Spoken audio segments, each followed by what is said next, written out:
sales works. And my focus all day, every day is helping people get in front of their next opportunity, whether it's a prospect, whether it's a new opportunity within an existing client that they're cross-selling, or whether it is career transition and they're trying to figure out what the next opportunity is going to look like. So that's the perspective that I bring.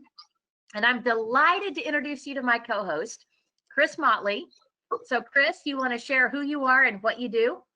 My name is Chris Motley, and I am the big fish at Motley Creations, and where we make you look good. And currently, I am trying to remember how to hit a 4-iron. That's my whole focus these days. Apparently, you don't swing overhand. I don't know. You don't? No, I guess not. So what we do is manage marketing services, right? So small and medium-sized businesses with big goals. We help find right-sized solutions to execute on their marketing strategies and develop the brand and the image that they need to have to make the money. Absolutely. Absolutely. So, okay. So I'm going to let Dan, I'll let him tell a little bit about himself, but before we do, I want to brag on him a little bit. So when I was in sales, in car sales, way back when in the early 2000s, I was introduced to a Sandler trainer that it was something that, you know, that I was introduced with this compliment of you're the best salesperson I've ever met. And I'm going, thank you. Thank you very much. And he said, but I know somebody who can help you get better. And of course, I'm like, what? Better? What am I not doing? So I actually went through a process that they do where they do an assessment of your skill set.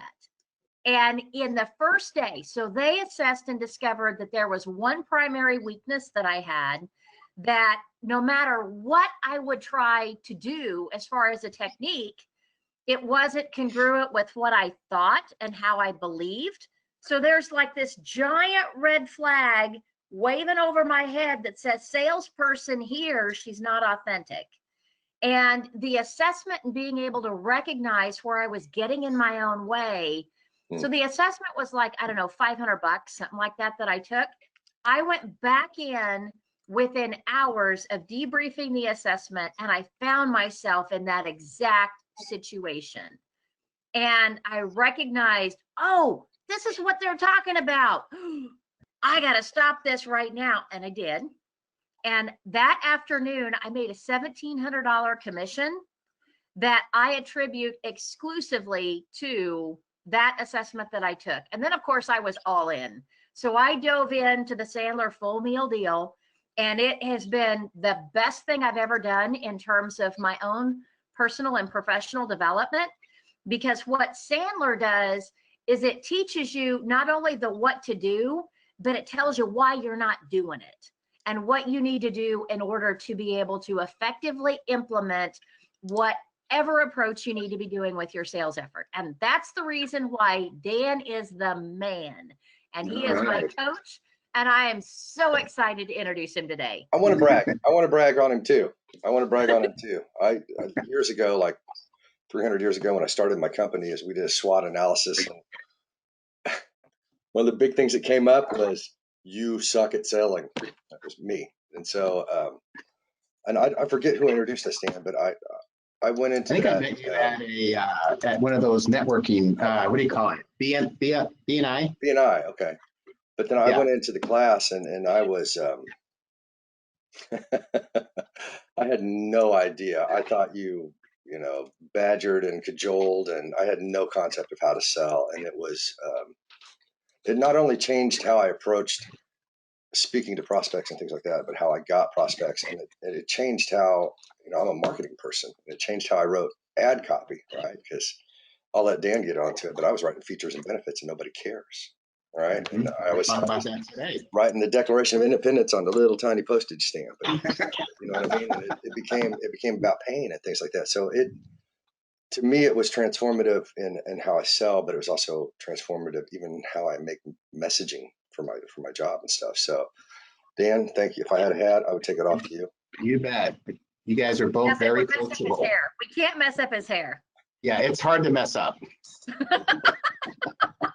Now he, on the other hand, mine's not long enough. It's a rough day. Yep. Awesome. All right. So Dan, we've covered a lot of how amazing you are. Do you actually want to give people just a little bit of a perspective on who you're serving today?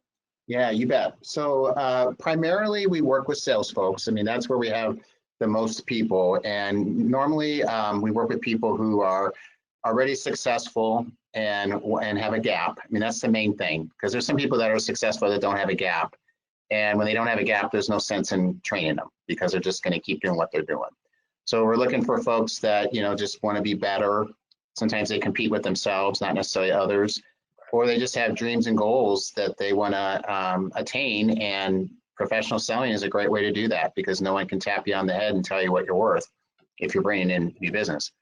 And then we have the next group would be leaders. So we work with owners of companies, VPs of sales, sales managers. Now, sometimes they're strictly in our sales curriculum, but we also have a management curriculum. And I kind of think it's like a mini Vistage. It's twice a month for an hour and a half, and you get coaching with it. And then the next group is what we call customer-facing people. We have a customer care program. And so there are folks that maybe are in customer service, could be project managers, inside salespeople that they get called in. They're not necessarily having a quota, but they have a lot of customer facing. So those are the folks that we work with. Fantastic. All right. And then today you're going to be talking to us about how to book more meetings, primarily post-COVID, and what's changing. So I'll be driving the slides. So you just keep me posted. I'm going to kill webcams on my end because bandwidth. So this way I'm not, vanishing into thin air and everybody's going, Bueller. You don't want that happening. So, and then quick, they're going to put questions in the chat, right? So then you guys will just interrupt me if something comes up. They're going to do questions in the questions pane. Chris, you want to take care of housekeeping? So here's a little bit of housekeeping for everybody. Is that if you have questions for Dan, put them in the questions pane, not the chat pane. Put them in the questions pane, and then I'll save them up. And when it becomes appropriate, I'll slide in and ask you questions. So, and you can interrupt me anytime, because this is not meant to be a lecture. Chris is polite. I'm not. I'm just going to butt in and say, "Oh, we got to find this out." So anyway. Yeah. Okay. Well, let's go to the next slide. Okay. And all right. Here we go. Okay, just a little agenda. We're going to keep it simple. But one thing that I think, what I've considered, we train our clients on a 30-second commercial. But what's really interesting is a lot of them just aren't using it, and that, it is what it is. So I thought maybe we could talk about a 10-second commercial today, because there's a lot of opportunities to get in front of people day in and day out that sometimes we're missing. But it's also something that we can use in our prospecting efforts, whether it's on the phone, or a lot of us are doing virtual meetings now, like go to webinar or Zoom, but it's just like when someone asks you that question, what do you do? So we're going to introduce how that works. We're going to talk more about what a natural market is. A lot of people don't think about that, but I know personally, before I hire a salesperson, I want to know what their natural market is. One easy way to do that, assuming you're active on LinkedIn, would be to just sort your own connections and see how many decision makers, that would probably be like an owner or a partner, maybe even C-level, are in your network, and that gives you a pretty good idea. If you're not active on LinkedIn, it's not very meaningful. That's usually the first place I go. I'm talking to someone right now that lives in Wichita, and I'm sorting his connections, trying to get an idea of what his natural market is. And then the other part is there's 4 unique qualities of a 10-second commercial, and I would call them psychological triggers. And this is back to what Brendan was saying earlier. A lot of times we think we're just one great idea away from just making it. And what I've found, doing this for 15 years, is that we're usually about 15 little things away from hitting it. And so, something done consistently well over a period of time leads to quantum leaps, not just the one-hit wonders. So if that sounds all right with you guys, we'll just kind of dive right in. So if we could go to the next slide. Okay, so this is, and that one was actually fine, but it's usually when people say, so what do you do? It used to be we're networking, and but it comes up, even with neighbors, In fact, we'll talk about that if you want to go to the next slide.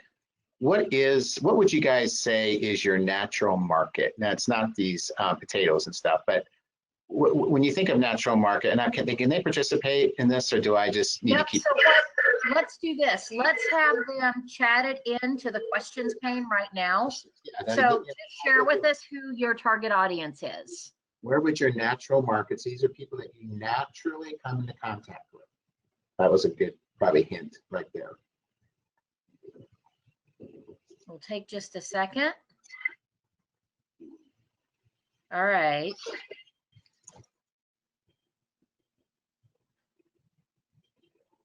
Okay, don't be shy, folks. Type it in there. Oh, okay. We have legislative and local elected officials and candidates. Wow, there's a muckety muck in here. Woohoo! People. Stephanie Sharp, she said. Hello, Oh, Dan. well, there you go. That's our muckety muck. Yeah. Hi, Stephanie. Stephanie, don't you feel special today? You're a muckety muck. That's a compliment, by the way. It doesn't sound like it, does it? It's also known as a big cheese, or the big There you wheel. go. There we go. I always think of that magazine in Kansas City. Oh, shoot, what's it called? But it's where all the debutantes are in there. That I always call it. Anyway, I always said that was much was less muckety, more cheesy. Independent. Independent. Independent. There you go. The Independent was the Muckety Muck magazine. So Guess who all told right, me? well, Guess who told me which magazine it was? The Muckety Muck. well, of course she knew. Yeah, she's probably been in there. All right. Well, let's go to the next slide, and we'll kind of come up with get you thinking a little more. And we have had a few other folks that Oh, yeah, have chimed sorry. in also. So People that make stuff, sell or distribute. Yeah. All right. Some technology people that like technology marketing. HR services, employee benefits, financial services. So I know Tony's calling on farmers and ranchers. So, it's a case of you have a gamut of markets that folks are pursuing today with the group. So this will be fun. So here's some other things to think about. Now, some of these have been kind of, disintegrated for a while, but I would like to think, though, some of them come back. But please let them come back. Please. Even church. I mean, we haven't been to church for 6 months, because they only allow 200 people. But sports is starting to happen again. Kids' schools kind of happening. If you're on any boards, kind of along Stephanie's, boards, I don't have legislative on here. I need to add that. Because one of my favorite activities to go to every year, and I'm 99% sure Stephanie's there, is it's called the Conveners. Stephanie, is this ringing a bell? I'm pretty sure I've seen you there. It's always like the first week in January, and it's basically all the, the legislators and stuff are at this event, and there's some people of influence there. The gym has been open. Social events, neighbors, golf league, networking, volunteer, you get the idea. Even on the airplane or airport. But a lot of times, this is where this happens, and you're not even expecting it to happen. They ask you that question, well, what do you do?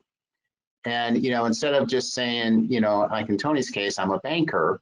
Now, at least that people kind of can assimilate a little bit what that means. But what if we could give them a little bit more to work with? And so if you go to the next slide.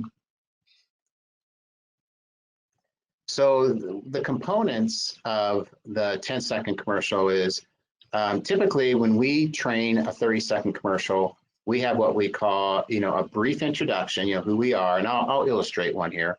3 reasons why people want to learn more, not features and benefits. That's one of the things Chris mentioned earlier. And then we have what's called a little takeaway. So just to give you an example of what my 30-second commercial might sound like is like if I had someone on the phone. But again, we're going to do a 10-second because the 30 seconds is more complicated. I would say, first I'd get permission. Is it okay if I share with you who I am and why I'm calling, and you can decide if you want to continue the conversation. Now, a lot of you are probably going, why are you giving them an out? Because if you give them an out, they typically don't take it.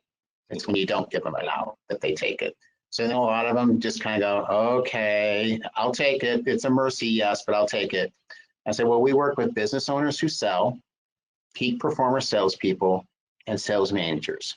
And here's some of the things why they want to learn more. One is, you know, they've got a superior product, but they're tired of being beat up on price. Others, like the owners and the sales managers, are walking past their salespeople's offices. They see them on their computer, but they're frustrated that they're not on an appointment or on the phone. And then still others have are just kind of tired of being used for their information. We call it unpaid consulting, but they don't know how to stop it. I don't suppose you've ever felt that way. Now, if you could imagine, that would be a little much if my neighbor came over and says, "What do you do, Dan?" And I do that whole thing, because that's a lot, you know. But because a lot of times they don't care that much. They're just being nice, like, "What do you do?" But on a cold call or a prospecting call or referral, it's completely appropriate, even at some networking events. But what we're going to do, so there were 3 pain statements. If you get back up one more there, Brent. There you go. So instead of 3 pain statements, I'm only going to use 1. And I'm going to turn it into a question. And then I'm going to also do the little takeaway. Yeah, I suppose you know, we support people like that. So here's what it might sound like. You know, someone just says, "Dan, what do you do?" And let's say I just already know they own a company. So I would say, "Well, you know, do you know how like you or your sales managers are walking past the salespeople's offices and you're frustrated that they're on their computers and not on calls and appointments?" Well, we help with that. Now you just want to pause, because this is where the reckoning, the day of reckoning, is going to come. Now, what kinds of responses, let's pretend this was an owner, might I get from that? It's really one of 3 answers, but what's one of them? So let me do it again, just so, because you probably weren't expecting that. So yeah, you know, so you own such and such. Yeah, well, you know how owners of companies or their sales managers are frustrated when they walk past their salespeople's offices and they're on their computer, but they're not on making calls or on appointments. Well, we help with that. Now, what might a response be? Anybody? Or you could type it in. It's one of 3. It's pretty simple. Oh, I could use that. Could use that. So now here's the thing. This is where you got to really show some restraint. I want Chris to keep talking. So I'm going to say, "Tell me more about that." Because it's real easy to say, "Oh my God, you're going to love this," but you don't want to do that yet. I want to know, why does he care? So that'd be probably the most positive response I could get. What are 2 other ones that would be less positive? How do you do that? Not me. Okay, so how do you do that? That'd be kind of what I would say more of a neutral. You know, they're interested, but they're not as like, "Well, I could use that." How do you do that? You know, and then you'd say, "You know, I appreciate you asking that. What about that? Did you even want to know? Like, what is it I said?" So I'm still going to let Brendan talk a little more. That term is called reversing. I'm going to answer it, but I want to know, why does she care? And then what was the last one? I think you might have said it, Chris. Not me. That doesn't work for me or something. Yeah, no, I don't get it. No, I don't know that. Now, here's the thing. This is where sometimes people right away say, "Oh, it didn't work." But I'm going to argue it did work. Why? So he says, "No, I don't know anything about that." So now think through this. Would it make sense for me to try to convince him for 5 minutes that it does? No. Or would it make sense to just disqualify him? I mean, I might want to ask a couple questions, but he kind of disqualified himself, didn't he? And so what this does is we learn a lot just in 10 seconds about whether I could use that, or, "Well, how do you do that?" Or, "No, I mean, it really just kind of falls in those 3 buckets, you know, that you might vary a little bit. But even the one that says, "You know, I don't get that," I might say, "Well, gosh, what are you guys doing that you don't experience that?" Compliment him. Right. Well, and how often do you experience that where, and I mean, we see this all the time, and you and I have had this conversation about how most people just don't get it. And the get it doesn't mean that they're not amazing, extraordinary people. It just means that they don't line up with where you're going at this particular moment in time. And it's okay to be friends, but it's probably not an opportunity that you want to invest a lot of time and effort to. So Right. what a great way for them to raise their hand and basically self-select out of you pursuing them. Yep. or even sometimes they'll say, yeah, I don't really know about that in my own organization, but they'll say, but it's just interesting. Just this past week, someone was talking about that. Well, really? But again, just get them talking, because it could turn into a referral. Now, the second part here, after the 3 dots where it says you probably don't know anyone like that, sometimes you don't even have to say that. Because like when I said, do you know how this happens and that, we help with that. And if you just pause for a little bit, they'll respond. But sometimes they'll just kind of look at you. And it's not bad, it's their thinking. And so one of the things about the power of turning this into a question is we all have this part of our brain called the automatic search function. And basically what it does is when you ask yourself a question or when someone poses you a question, most of us can't help but try to search for an answer. So that's part of the reason why this is in some ways more powerful than a 30-second commercial, because you're turning it into a question and they're thinking. So sometimes, maybe a more cautious person has to think a little longer, but if it's getting a little uncomfortable, the amount of silence, then you could say, yeah, you probably don't know anybody like that. And then sometimes they'll go, oh no, I do. I was just thinking about myself. Oh, well, tell me about that. They just feel like, oh, that's kind of me. It's the old recruiter trick, right? They call you and they go, hey, you wouldn't know anybody that'd be looking for, for this job. It pays about $180,000 a year, blah, blah, blah, blah. I just thought you might know somebody. And they're like, I'd like to know. Yeah, pick me. So anyway, so there's some key things there. One is it starts out with a question. 2, you get really specific on the who. You guys remember who the who was? I knew a little bit about this person, so I got really specific. I said, do you know how business owners, because I knew he was a business owner. And if I don't know, but if they already introduced themselves, I could decide if they're a salesperson or whatever. Then you use a pain and impact statement. The one I used was they're frustrated by walking past their salespeople's offices and they're on the phone, or excuse me, they're on the computer and not on the phone and not on appointments. And then the 4th one, if I use it, is you probably don't know anybody that's experienced that, or you probably haven't experienced that. Okay, so I'm going to stop for a second. There's probably a question somewhere. Now we'll just keep going. We good? Well, and Okay. I did have, okay, so Dan Kraus actually chimed in, said, never happens to me. So were you being facetious with that, Dan? No, he was given a response back to when Dan asked what could the One of the 3. Yeah. Okay. So that could, and that will happen. So, and I think you just got to be prepared for it. But I also really want to be clear that that's not that it didn't go well. It's just you got clarity with this person quickly, because a lot of us we kind of talk in vague generalities because we don't want to limit ourselves. But here's the thing: that the goal here is to get them to think of somebody. And when you are vague, you get vague back. When you are specific, you get specific back. Now, here's the thing. If they say, no, that was specific. As opposed to, if I think of somebody, I'll let you know. How many times are you getting those calls? Never. So what happens is the person that asked me, what do I do? We both got clarity very quickly about whether or not it made sense to continue talking about this. Now, here's the reality. Let's say he said that, never happens to me. The way you just stay in it, just say, hey, I didn't think so. See, nobody got hurt, but I might be able to do one more. I said, the only other thing is, do you know how sometimes your top salespeople, that know the most, but you're concerned about them giving away too much information? We call that unpaid consulting. You probably haven't experienced that either. And if he says, nope, haven't experienced that, it's just not fertile ground, folks. Talking about it 5 more minutes isn't, so it's just maybe just redirect the conversation and go find someone who cares. I mean, it's really that simple.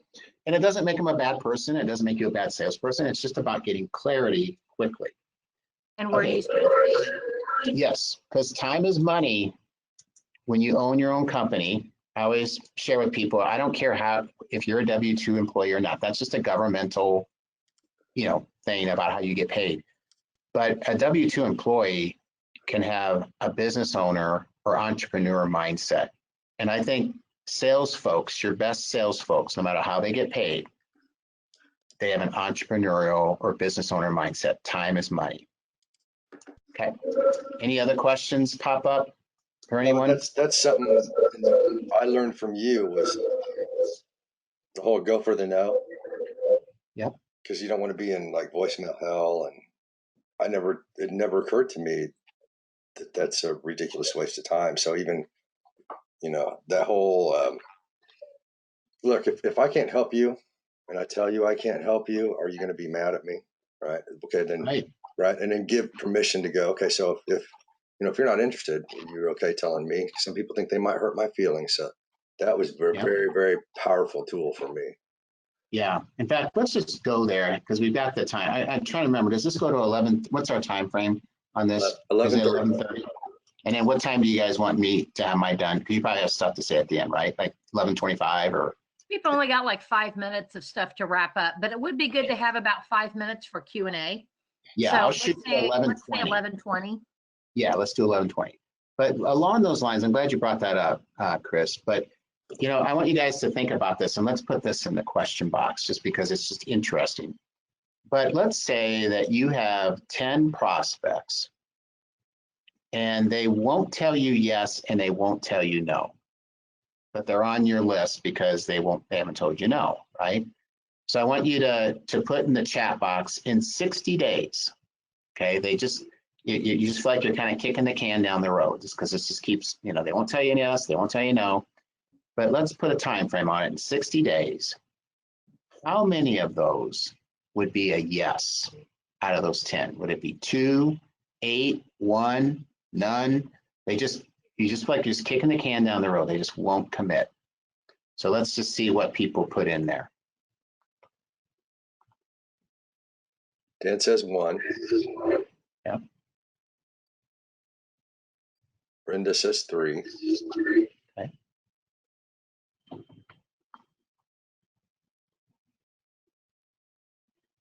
All right, do we have anything high? And this isn't a bake-off, but I'm just curious, is there anything higher than a 3 at this point? No. So let's put that as the highest then, right? Because I'd rather be conservative. So just think through this for a second. Even with 3, which I think is probably a little high, but that's okay. That means there's 7 folks. It's a no, and you're the only one that doesn't know it. Yeah. That's it. So, it's funny. People will talk about time management. They love going to time management stuff.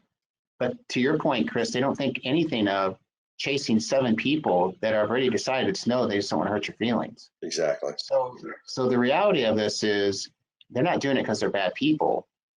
They just don't want to hurt you. So, and the reason they don't want to hurt you is they can tell you can't handle it.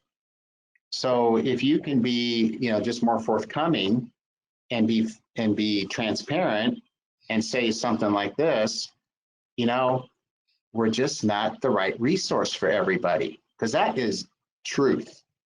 None of you are. I know some of you think that you open up that shirt and you see S or Superman or woman, you have the hero complex, but you are not the best resource for everybody. And if you've never had a bad client, then you haven't been in business very long. Oh boy, isn't that the truth? Isn't that the truth? Yeah, because if you've had a client where you go, okay, these people are paying me, but the pain and agony, and I would be better off without them. Mm-hmm. And I know some of you aren't there yet, but the only thing worse than not having a client is having a bad one. Oh my goodness. Okay, so we are not the right resource for everybody, and they're qualifying you. And isn't it only fair to us and to them that we're qualifying them? So to just say, hey, it's okay. We're not the right resource for everybody. I want you to feel, to tell us the truth. Tell us what we need to hear and not what you think we want to hear. Right. Because when they're saying, oh, we'll get to it, every excuse, you know, now what's the next holiday? Labor Day's gone. You know, end of the year, January 1, after taxes, a Sunday with a blue moon, you know, I mean, there's all these, and the reality of it is it's just really no. Right. Let's make it easy for them to tell us no, because that's what it is, so that we both can move on. Both can move on. I have All a right, question. I have a question Yeah. here. I think it was from back when you were talking about, you know, my people are on the computer and not on the phone, that kind of thing. And there was kind of maybe 5 minutes ago, he said, how would you change that going from a business owner versus a CFO? Does that make sense? So a CFO for your business, are you thinking? Well, it's just, Or for- it's somebody asked that question, so I don't know what that. And Dan is calling on CFOs. He's selling analytics and Oh, okay. Gotcha. basically dashboard solutions. Yes. So tell you what, let's go to the next slide and then we'll use that as an example. I think Cool. that's the next slide. Yep. Actually, I've kind of already done these, but Okay. but let's leave it here because you see, those are my 3 that I used in my 30-second, but I created a 10-second for all 3 of them. So for example, Dan, he may call on CFOs, but maybe a smaller company, he might call on an owner, but he could have one for each of those so that you can kind of size up, you know, what's the most likelihood that they'll resonate with this. But we can keep going now to the next one. Next Okay. slide. Okay. Actually, let's go to the next one. Okay. This. And Dan, are you okay with us giving the slide deck to anyone who would care to use it as a kind of worksheet? Oh yeah, you bet. Oh, sorry. I guess this is where we. This is it. Okay, then let's go back to the one right before it. This one, right? There we go. Yeah. So what you want to be thinking about, Dan, is what we suggest you don't do is just throw out your features and benefits why you're special, because you're kind of giving your prospect a little more credit than they deserve, because they're always on a certain radio frequency, and it's the WIIFM. That stands for what's in it for me. And even though it's crystal clear when you give out your features and benefits, what's in it for them, you're on a different frequency. So we want to make it easy for them to assimilate without saying our features and benefits, why they want to learn more. See the difference? There's more of an intrigue to what I'm doing. So one way to do that is 80% of us will modify our behavior to avoid pain.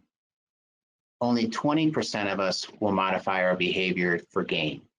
And if you've ever managed salespeople before, or you think about your kids, because you're just like, oh my gosh, if you did this, you'd get an A, and then if you get an A, blah, blah, and they're like, don't care. But if you said, you keep this up with your grades and you're not going out on Friday night or Saturday night. Now, again, I know as parents are like, why do we have to do it that way? Because we're the same way. That's just how people are wired. Or another example, if I said, hey, for every first appointment that you book this week, I'll give you $10. Some of you go, oh, that sounds good. But most of you are just like, But listen to this part. What if I said, if you don't book 2 appointments, you owe me $10. You will more likely book appointments for $10. So the reason we're talking about the impact of the pain statement is because they're more likely to take action or be intrigued. Taking action could be, well, how do you do that? Or I could use that. So let's use Dan's as an example. And it was analytics. And can you tell me again what it was, what he does? Well, creating dashboards and reporting systems, from what I understand. And Dan, you can chime in and or send us the chat if you want to. Profit optimization. He said it much better than me. He did, but here's the thing: a CFO knows what profit is, and they know what optimizing is, but it's still up here in their head, and it's not down here in their heart and gut. So we want to get to the heart and gut, and we'll worry about the intellectual later. So I'm just going to take a shot at this. Not sure if it's going to work, but I might say, what do you do? Well, you know how CFOs, while they have a lot of analytics, it just seems like whatever they're looking for, they're tired of it. It takes so long to create it, and sometimes they just skip it, and they just wish there was like a dashboard or something. Well, we support them with that. Or do you know how CFOs, what comes with their custom software, accounting software, the reports just aren't really what they want, and they just are concerned that they're missing out on something profitability-wise if they had better reporting. We help with that.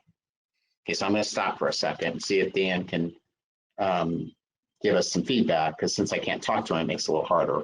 Yeah, and so Dan responded with, are you data rich and insight poor? You know that Dan, I know you can, Dan Stalp, I know you can speak to this also in terms of you want to be careful and not make assumptions. You know, Dan's keeping the 30-second commercial very basic because it makes it okay for people to engage at whatever level they're at. Because if they don't quite get it, they don't want to admit that they don't get it. Yeah, so let's use that data rich insight. Yeah, now that's, I love one-liners, and that's a pretty good one. But I think to your point, Brendan, we don't want to take them not okay, because they might not want to admit that they are insight poor, because that would, assume they're vulnerable. So instead, you could say, you know how CFOs sometimes they're tracking a lot of data and they invest a lot of time in it, but they're just kind of frustrated that it's not necessarily telling them what they need to hear, or they're not quite sure how to get that information. We help with that. Now, keep in mind, even whoever asked me that may not be a CFO, but I think we can all kind of relate that that probably happens, and if I know a CFO and I'm not one, I might say, well, that's interesting. One of my clients, he's really into the data, but I've heard from others that they say sometimes it's stored there, but it's not really being interpreted. So like, you do that kind of stuff? Yeah. Well, maybe I'll have you call him, and I might say, maybe you might want to have me call the person who said that, maybe because he may not be quite ready to admit that yet. But who else cares that that's not happening? You see where we're going? Like, I usually don't like to start with sales managers. I bet you don't either, Brendan. Because, think through this. That's my job. And it is your job. I'm not here to take your job. I'm here to help you do even more than you're doing. I want you to be more successful, but we're perceived as more of a threat to them. The CEO just wants it better, right? And they're not trying to get rid of the sales manager either.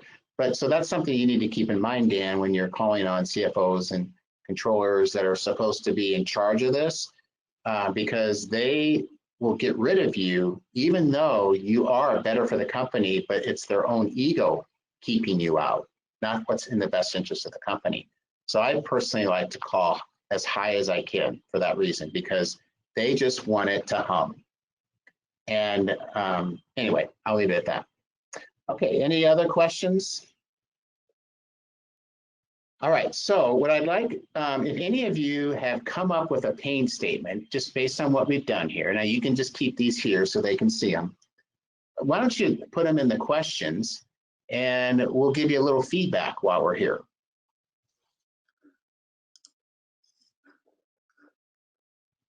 So just look at the ones I have there. Now, those are obviously for my world, but it's always easier to come up with something when you see something, if that makes sense. But look at there's always a pain word in there. The first one was frustrated. The second one had worried.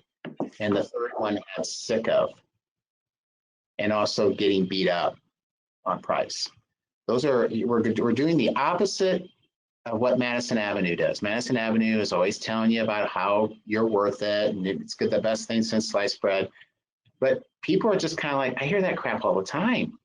It's just noise.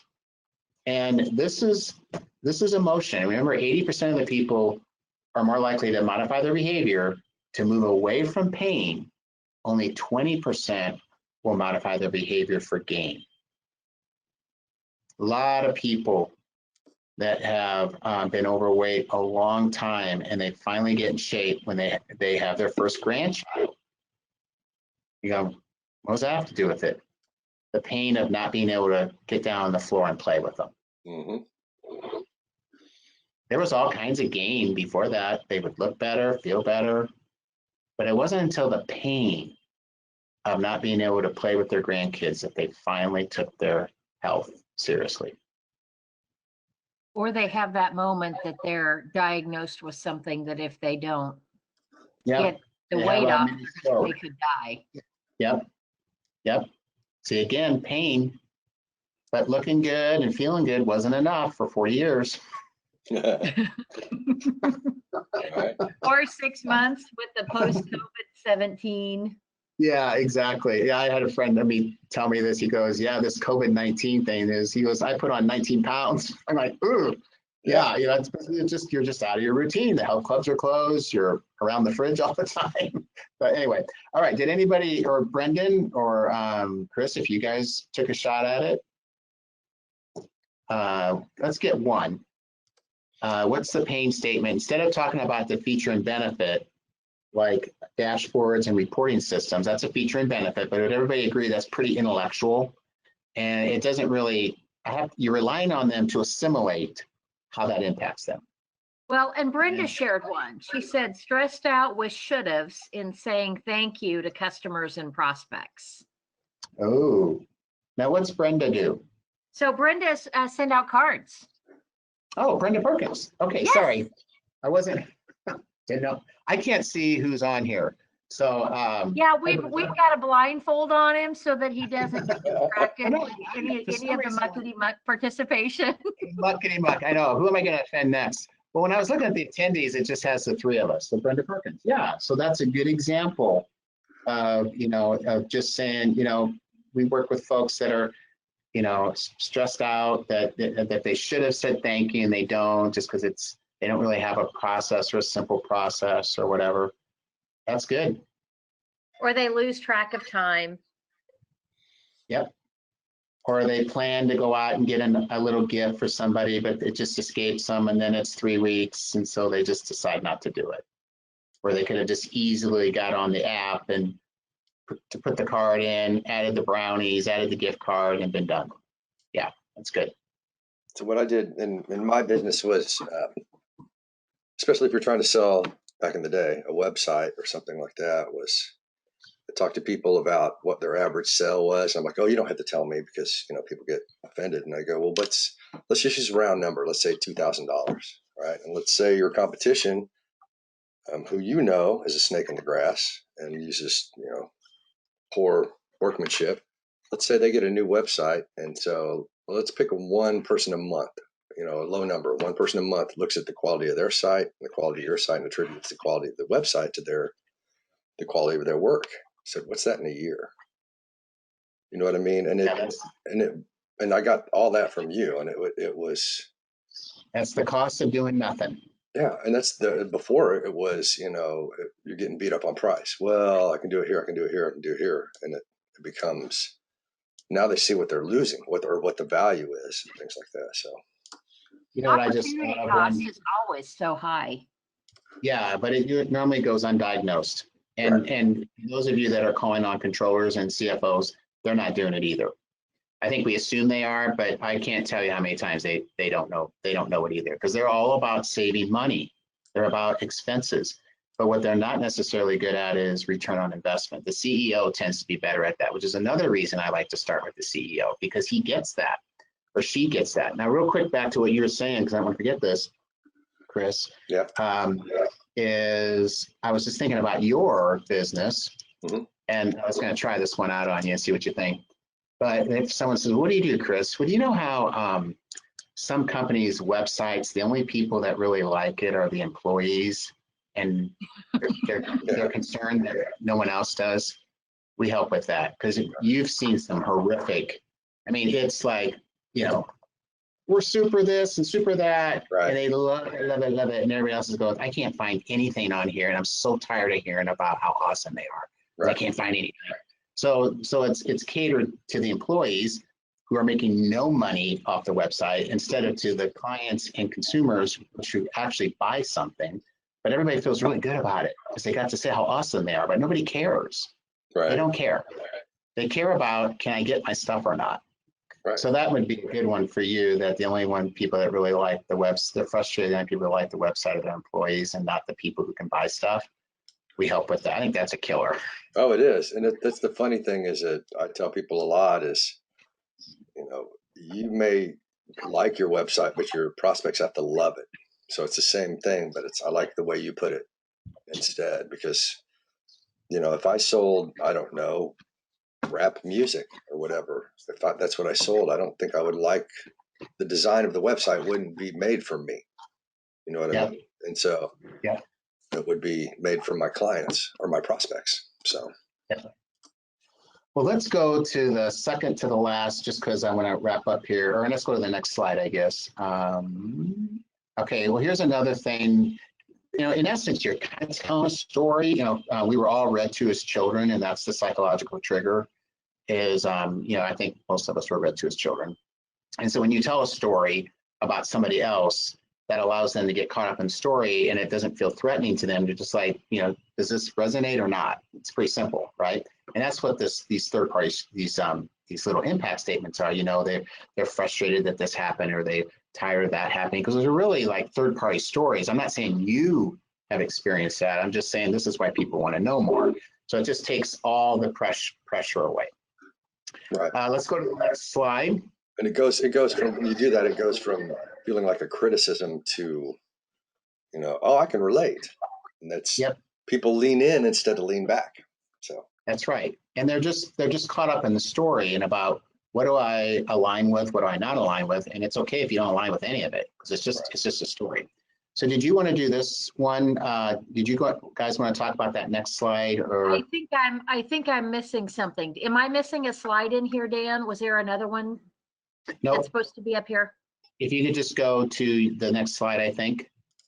Okay, because we had the next slide that was talking about the other programs available through the Women's Business Center, which is our phenomenal sponsor that we have for this webinar series. And then you do have something coming up that you mentioned to us, your 90-day challenge to wrap up the year. Yeah, so let me explain what the 90-day challenge is. We have been doing this every 90 days for probably about 4.5 years. And basically the goal of this, and it's kind of hard to explain this with, in a slide, but is to change some habits.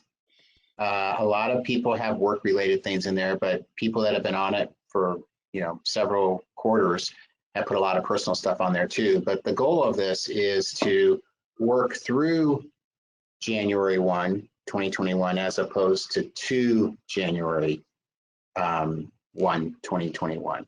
And because what a lot of people do is they just kind of, everything's based around that January. So it could be that you're going to beef up your prospecting this last quarter.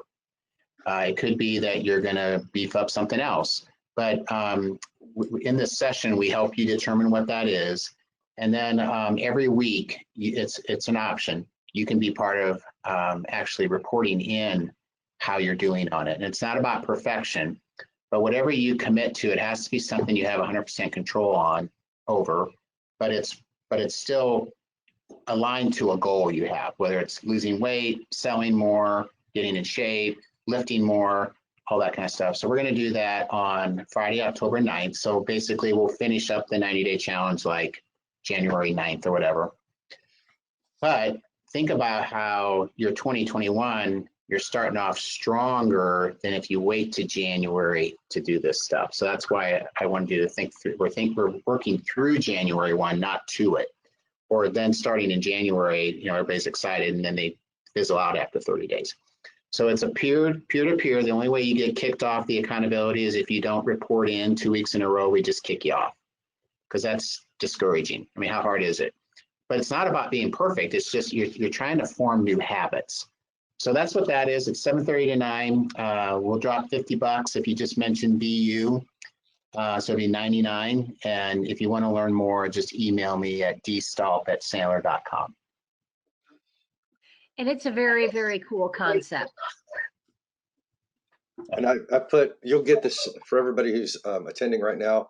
You'll all get this deck, and you'll get a link to this recording so that you don't need to write all that stuff down right now, because you can then, you know, look more into it. Yeah. I think that, Dan, it's a brilliant idea, because especially right now, Brendan and I see a lot of people who are maybe had a little splinter in their business or something like that, and then COVID just made it something they cannot ignore anymore.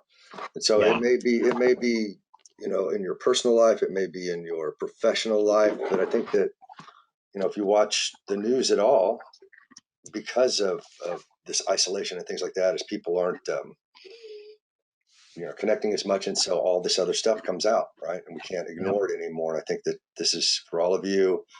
Like I said, whether it be personal or professional, I think it'd be a great thing for you to check out, right? Because I mean, It's kind of changing the trajectory. Yeah. And this can be done. We're going to have this in person or remoting in, because our training center is open. So if you actually want to come, you can, or we'll have a Zoom link. So you can do either one. All right. That's all I've got. Any other questions?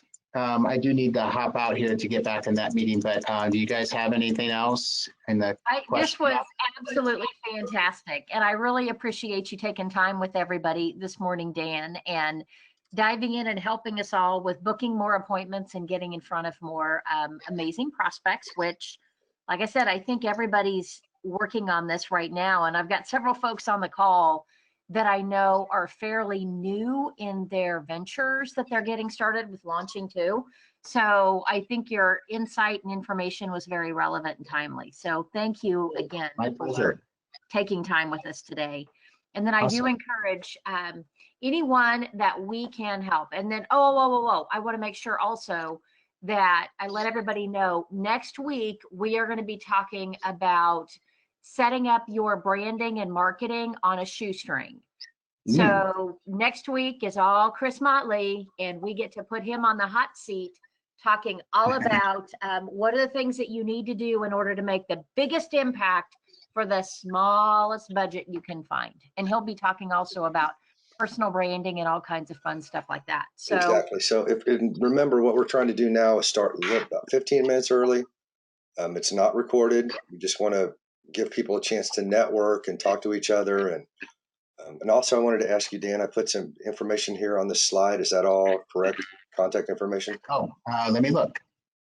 The only thing is the website, because that goes out to the corporate one. So if you could just put just my first and last name.com, just danstalp.com. I'll change that. It's not bad. It's just you can, where is Dan? He's not on here. That's because it's the global website for all the 275 franchises as opposed to my own franchise.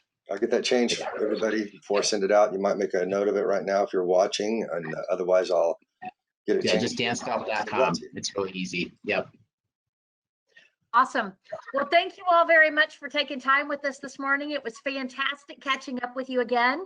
Remember to dive in and join us again next Friday. And then this month, our focus is on getting started. So it could be restarting your sales effort post-pandemic. It could be launching a new product. It could be pursuing a new market. It might be launching a new consulting business.